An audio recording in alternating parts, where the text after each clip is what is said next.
সালাম, শুভেচ্ছা ও স্বাগতম। আমি মিল্টন। আজ আপনাকে নিয়ে যাচ্ছি ইতিহাসের এই দিনে পৃথিবীর কোথায় কি ঘটেছিল, এই দিনের তাৎপর্য ও বিশেষত্ব এবং এই দিনের ঐতিহাসিক ঘটনা ও রটনা যা পৃথিবীকে বদলে দিয়েছে তা জানতে। চলুন পৃথিবীর ইতিহাসে এই দিনে কোথায় কি ঘটেছিল তা এক নজর দেখে আসি। আজ 30শে অক্টোবর। প্রথমেই পৃথিবীর ইতিহাসে এই দিনের আলোচিত, সমালোচিত এবং বিখ্যাত সব ঐতিহাসিক ঘটনা ও রটনা জেনে নেই। 1918 সালের 30শে অক্টোবর প্রথম বিশ্বযুদ্ধের শেষ প্রান্তে হাঙ্গেরিতে বর্জুয়া গণতান্ত্রিক বিপ্লবের সূচনা হয়, যার ফলে দীর্ঘদিনের হ্যাসবার্গ রাজতন্ত্রের পতন ঘটে এবং একটি গণতান্ত্রিক প্রজাতন্ত্র প্রতিষ্ঠার পথে হাঙ্গেরি অগ্রসর হয়। এই বিপ্লবের মাধ্যমে যুদ্ধবিরোধী জনমত, সামাজিক ন্যায় বিচার, ভূমি সংস্কার ও রাজনৈতিক স্বাধীনতার দাবিতে জনগণের আন্দোলন তীব্র আকার ধারণ করে এবং নতুন নেতৃত্বের অধীনে হাঙ্গেরি আধুনিক রাষ্ট্র ব্যবস্থার দিকে এগিয়ে যেতে শুরু করে। 1918 সালের 30শে অক্টোবর প্রথম বিশ্বযুদ্ধের শেষ পর্যায়ে তুরস্ক, যা তৎকালীন ওসমানিয়া সাম্রাজ্য ছিল, তারা মিত্র বাহিনীর কাছে আত্মসমর্পণ করে।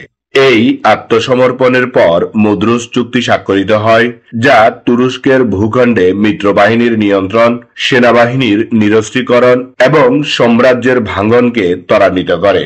পরবর্তীতে এর ফলেই আধুনিক তুরস্ক রাষ্ট্রের জন্মের পথ সুগম হয়। 1918 সালের 30শে অক্টোবর প্রথম বিশ্বযুদ্ধের পরাজয় ও রাজনৈতিক অস্থিরতার প্রেক্ষাপটে অস্ট্রিয়ায় বিপ্লব সংগঠিত হয়, যার ফলে হ্যাসবার্গ রাজতন্ত্রের পতন ঘটে এবং শতাব্দী প্রাচীন অস্ট্রো-হাঙ্গেরীয় সাম্রাজ্যের অবসান ঘটে। এই বিপ্লবের মাধ্যমে অস্ট্রিয়া প্রজাতন্ত্র ঘোষণার পথে অগ্রসর হয়। 1945 সালের 30শে অক্টোবর দ্বিতীয় বিশ্বযুদ্ধের অবসানকালেই ভারত জাতিসংঘের প্রতিষ্ঠা সদস্যদের অন্যতম হিসেবে সদস্যপদ লাভ করে। সে সময় ভারত স্বাধীন না হলেও ব্রিটিশ শাসিত উপনিবেশ হিসেবে আন্তর্জাতিক পরিসরে স্বীকৃত ছিল। তাই জাতিসংঘ সনদে স্বাক্ষরকারী 51টি মূল রাষ্ট্রের একটি হিসেবে ভারত যোগদান করে। 1952 সালের 30শে অক্টোবর ঢাকায় পণ্ডিত ও গবেষকদের উদ্যোগে এশিয়াটিক সোসাইটি প্রতিষ্ঠিত হয়, যার মূল উদ্দেশ্য ছিল এশিয়া মহাদেশের ইতিহাস, সংস্কৃতি, প্রত্নতত্ত্ব, ভাষা, সাহিত্য, সমাজ ও নৃবিজ্ঞানের গবেষণা ও সংরক্ষণ। প্রতিষ্ঠাকালে এই প্রতিষ্ঠানটি বাংলাদেশের জ্ঞান চর্চা, ইতিহাস রক্ষা ও গবেষণা প্রকাশনায় গুরুত্বপূর্ণ ভূমিকা রাখে এবং পরবর্তীতে এশিয়াটিক সোসাইটি অব বাংলাদেশ নামে পরিচিতি লাভ করে, যা আজও একটি মর্যাদাপূর্ণ গবেষণা সংস্থা হিসেবে সক্রিয় রয়েছে।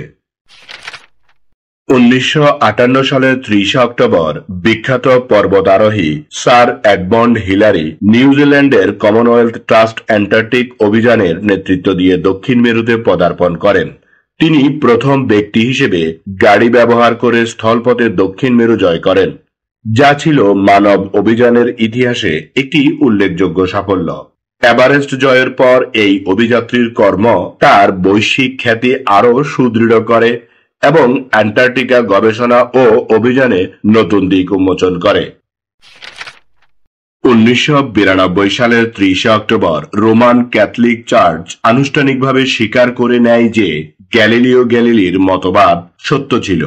1660-এর দশকে গ্যালিলিও গ্যালিলির করা মতবাদ পৃথিবী সূর্যের চারদিকে ঘুরে এবং পৃথিবী গোলাকার, যা স্বীকার করতে রোমান ক্যাথলিক চার্চের প্রায় 360 বছর সময় লেগে যায়।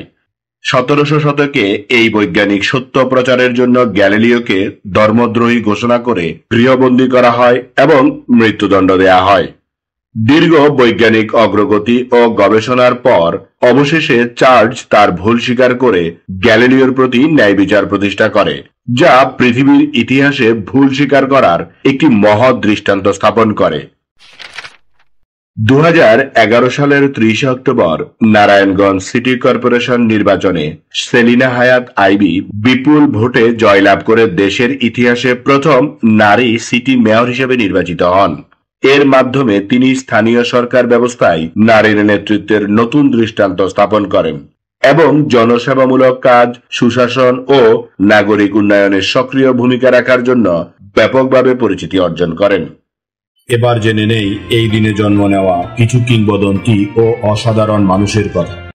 মার্কিন যুক্তরাষ্ট্রের দ্বিতীয় রাষ্ট্রপতি জন অ্যাডামস 1735 সালের 30 অক্টোবর ম্যাসাচুসেটসে জন্মগ্রহণ করেন। তিনি বোস্টন হত্যাকাণ্ডের পর ব্রিটিশ সেনাদের সফলভাবে আইনি প্রতিরক্ষা করে নিজের খ্যাতি অর্জন করেন। ব্রিটিশ আলোকচিত্র শিল্পী স্যামুয়েল বোর্ন 1834 সালের 30 অক্টোবর জন্মগ্রহণ করেন।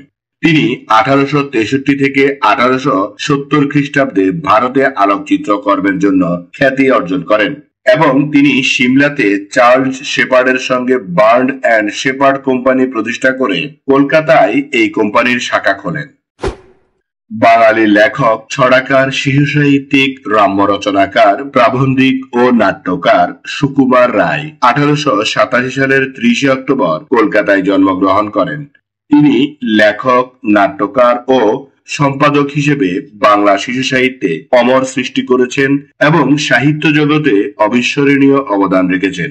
তাছাড়া তিনি বিখ্যাত উপেন্দ্র কিশোর রায় চৌধুরীর পুত্র এবং সত্যজিৎ রায়ের বাবা ছিলেন।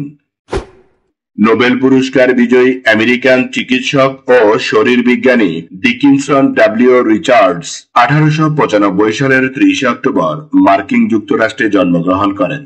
তিনি কার্ডিয়াক ক্যাথেটারাইজেশন এবং হৃদরোগের বৈশিষ্ট্য নির্ধারণে গুরুত্বপূর্ণ অবদান রাখার জন্য 1956 সালে নোবেল পুরস্কার লাভ করেন। ইংরেজ ক্রিকেটার পিটার স্মিথ 1908 সালের 30 অক্টোবর সাফোকের ইপসউইচ এলাকায় জন্মগ্রহণ করেন। তিনি এসেক্স দলের হয়ে ঘরোয়া ক্রিকেটে অসাধারণ ক্রীড়াশৈলী প্রদর্শন করেছেন এবং তিনি ইংল্যান্ডের পক্ষে 4টি টেস্ট ম্যাচ খেলেছেন। তাছাড়া তিনি দ্বিতীয় বিশ্বযুদ্ধের সময় ব্রিটিশ সেনাবাহিনীতে অংশগ্রহণ করেন। ভারতের প্রসিদ্ধ নিউক্লিয়ার পদার্থবিজ্ঞানী হোমি জাহাঙ্গীর ভাবা 1909 সালের 30 অক্টোবর মুম্বাইতে জন্মগ্রহণ করেন। তিনি টাটা মৌলিক গবেষণা প্রতিষ্ঠান ও ট্রাম্বে অ্যাটমিক এনার্জি প্রতিষ্ঠার মাধ্যমে ভারতের পারমাণবিক বিজ্ঞান ও গবেষণায় গুরুত্বপূর্ণ অবদান রাখেন। ভাষা আন্দোলনের অন্যতম শহীদ রফিক উদ্দিন আহমদ 1926 সালের 30 অক্টোবর মানিকগঞ্জ জেলার সিঙ্গার উপজেলার পারিল বলদারা গ্রামে জন্মগ্রহণ করেন। তিনি মাতৃভাষা বাংলাকে পাকিস্তানের রাষ্ট্রভাষা স্বীকৃতির দাবিতে 1952 সালে ঢাকায় পুলিশের গুলিতে নিহত হন এবং পরবর্তীকালে বাংলাদেশের পক্ষ থেকে ভাষা শহীদ হিসেবে সম্মানিত হন। বাংলাদেশের স্বাধীনতা যুদ্ধের মুক্তিযোদ্ধা ও বীরুত্তম বদিউল আলম 1946 সালের 30 অক্টোবর গাইবান্ধার গোবিন্দগঞ্জ উপজেলার রামপুর গ্রামে জন্মগ্রহণ করেন। তিনি স্বাধীনতা যুদ্ধে তার সাহসিকতার জন্য বাংলাদেশ সরকারের কাছ থেকে বীরুত্তম খেতাব লাভ করেন। ভারতীয় বাঙালি গায়ক অভিজিৎ ভট্টাচার্য 1958 সালের 30 অক্টোবর ভারতের কানপুর শহরে জন্মগ্রহণ করেন। তিনি মূলত হিন্দি সিনেমায় প্লেব্যাক করলেও বাংলা ও হিন্দি এই দুই ভাষায় ব্যক্তিগত অ্যালবাম সহ প্রায় 6000-এর বেশি গান গেয়েছেন। আর্জেন্টিনীয় ফুটবলার এবং সর্বকালের অন্যতম একজন ফুটবল জাদুকর ডিয়েগো ম্যারাডোনা 1960 সালের 30 অক্টোবর আর্জেন্টিনায় জন্মগ্রহণ করেন। তিনি 1986 সালের বিশ্বকাপে প্রায় একক নৈপুণ্যের মাধ্যমে আর্জেন্টিনার দ্বিতীয় বিশ্বকাপ জয়ী অধিনায়ক হিসেবে খ্যাতি অর্জন করেন। তাছাড়া তিনি হ্যান্ড অব দ্য গড এবং গোল অব দ্য সেঞ্চুরির জন্য বিশ্বজুড়ে অমর খ্যাতি লাভ করেন এবং তিনি তার জাদুকরী ফুটবল নৈপুণ্যের জন্য বিশ্বজুড়ে অমর হয়ে আছেন। ভারতীয় অভিনেত্রী অনন্যা পান্ডে 1998 সালের 30 অক্টোবর মুম্বাই শহরে জন্মগ্রহণ করেন। তিনি স্টুডেন্ট অব দ্য ইয়ার 2 চলচ্চিত্রের মাধ্যমে অভিষেকের পর বলিউডে বেশ কয়েকটি চলচ্চিত্রে অভিনয় করে দ্রুতই জনপ্রিয়তা অর্জন করেন। স্মরণ করছি এই দিনে চলে যাওয়া কিছু কিংবদন্তি ও অসাধারণ মানুষের কথা। সুইচ ব্যবসায়ী ও সমাজকর্মী অরেদুন 1910 সালের 30 অক্টোবর মৃত্যুবরণ করেন। তিনি সলফেরেনো যুদ্ধের মানবিক অভিজ্ঞতা তুলে ধরে জেনেভা কনভেনশন প্রণয়নে ভূমিকা রাখেন এবং তিনি ইতিহাসের প্রথম নোবেল শান্তি পুরস্কার লাভ করেন। অস্ট্রেলীয় ক্রিকেটার জ্যারি হ্যাজলিট 1915 সালের 30 অক্টোবর মৃত্যুবরণ করেন। তিনি ডানহাতি মিডিয়াম পেস ও অফ স্পিন বোলিং এর পাশাপাশি নিচের সারির কার্যকরী ব্যাটার হিসেবে অস্ট্রেলিয়ার হয়ে 9টি টেস্ট খেলেছিলেন এবং তিনি 1912 সালে ইংল্যান্ডের বিপক্ষে একটি টেস্ট ম্যাচে 25 রানে 7 উইকেট নিয়ে খ্যাতি অর্জন করেন। ইংরেজ ক্রিকেটার ও ব্রিটিশ সেনা কর্মকর্তা টেডি ইউনিয়ার্ড 1936 সালের 30 অক্টোবর মৃত্যুবরণ করেন।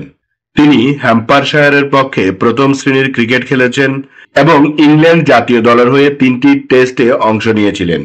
পাশাপাশি তিনি ফুটবলেও সফলতা অর্জন করেন এবং তিনি প্রথম বিশ্বযুদ্ধ ও বোর যুদ্ধে গুরুত্বপূর্ণ সামরিক দায়িত্ব পালন করেছিলেন। মার্কিন উপন্যাসিক কনরাড রিক্টার 1968 সালের 30 অক্টোবর মৃত্যুবরণ করেন। তিনি মার্কিন জীবনের বিভিন্ন সময়কাল নিয়ে সাহিত্যকর্ম রচনা করেছেন এবং তিনি সাহিত্যে বিশেষ অবদানের জন্য পুলিৎজার এবং ন্যাশনাল বুক পুরস্কার অর্জন করেন। ভারতীয় শাস্ত্রীয় সঙ্গীতের সুনামধন্য গায়িকা বেগম আক্তার 1974 সালের 30 অক্টোবর মৃত্যুবরণ করেন। তিনি হিন্দুস্তানি শাস্ত্রীয় সঙ্গীতের গজল, দাদরা ও টুমরির জন্য পরিচিত এবং শাস্ত্রীয় ও গজল সঙ্গীতে অসাধারণ অবদানের জন্য তিনি একাডেমি পুরস্কার, পদ্মশ্রী ও পদ্মভূষণ পুরস্কার লাভ করেন। তাছাড়া তাকে গজল রানী হিসেবে ভূষিত করা হয়। মার্কিন নৃবিজ্ঞানী ক্লিফোর্ড গার্টস 2006 সালের 30 অক্টোবর মৃত্যুবরণ করেন। তিনি প্রতীকী নৃতাত্ত্বিক চর্চায় প্রভাবশালী ছিলেন এবং প্রিস্টনের ইনস্টিটিউট ফর অ্যাডভান্স স্টাডিজে ইমেরিটাস অধ্যাপক হিসেবে কর্মরত ছিলেন। এই দিন আমাদের জীবনের ঐতিহাসিক, প্রাকৃতিক, শৈল্পিক, সাংস্কৃতিক, সাহিত্যিক, রাজনৈতিক, বিজ্ঞান গবেষণা, আন্দোলন, উৎসব, অর্জন, খেলাধুলা, সুখ দুঃখ, হাসি কান্না, আনন্দ বেদনা, পাওয়া না পাওয়া, মায়া মমতা, ভালোবাসায় ভরা সুখকর স্মৃতিময় একটি সুন্দর দিন। চলুন এই দিনটি উপভোগ করি। আগামীকালকের তারিখে পৃথিবীর কোথায় কি ঘটেছিল তা জানার আমন্ত্রণ জানিয়ে আজকের গল্প এখানেই শেষ করিলাম। লাইক, শেয়ার আর সাবস্ক্রাইব করার দায়িত্ব আপনার। আমি শুধু বলিব, নিজের, পরিবারের, প্রতিবেশীর ও পরিবেশের যত্ন নিন। ধন্যবাদ। খোদা হাফেজ।